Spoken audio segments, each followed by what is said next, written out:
كل عام وانت بخير. وانت بخير. بداية احكي لنا من أي منطقة جاي؟ انا جاي من ام طوبه من جنب سور باهر. أهلا وسهلا فيك، احكي لنا عن أجواء الصلاة داخل الأقصى. داخل الاقصى اجواء ممتازه جدا، بس يا للاسف يعني مش العادي لدوله اسلاميه، يعني كل هذه الفذل كلها سلام ممتاز جدا والحمد لله رب العالمين. قد إيه أعداد المواطنين اللي كانوا متواجدين داخل المسجد الأقصى؟ الحمد لله بكثره، الحمد لله رب العالمين كثره. الاقصى ما وسعش يعني، أمانة ما وسعش، لو أفلتوا لهم للكل يسعش. الحمد لله رب العالمين.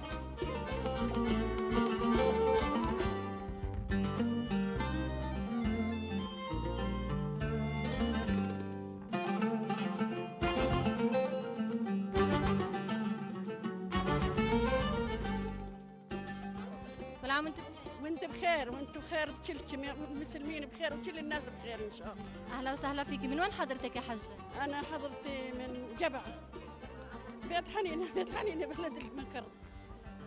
احكي لنا عن أجواء الصلاة داخل المسجد الأقصى. الحمد لله رسمي براس، والحمد لله انبسطنا وما شاء الله وشيء بيرفع الراس، يعني انه قاعده في الحرم الحمد لله.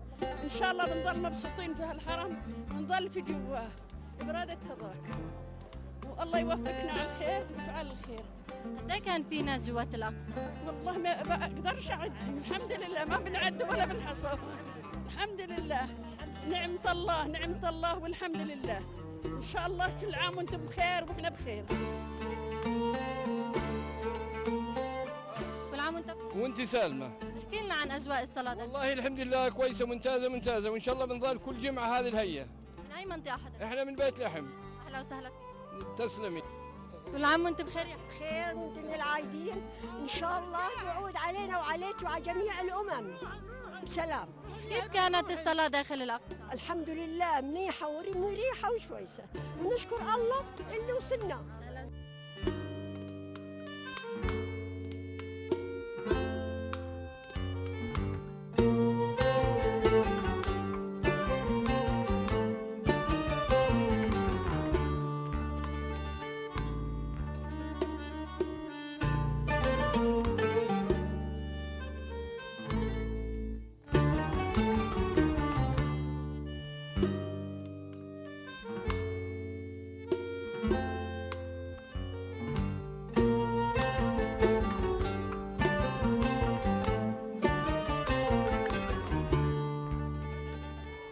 مشاهدينا لهون بتكون انتهت حلقتنا لليوم.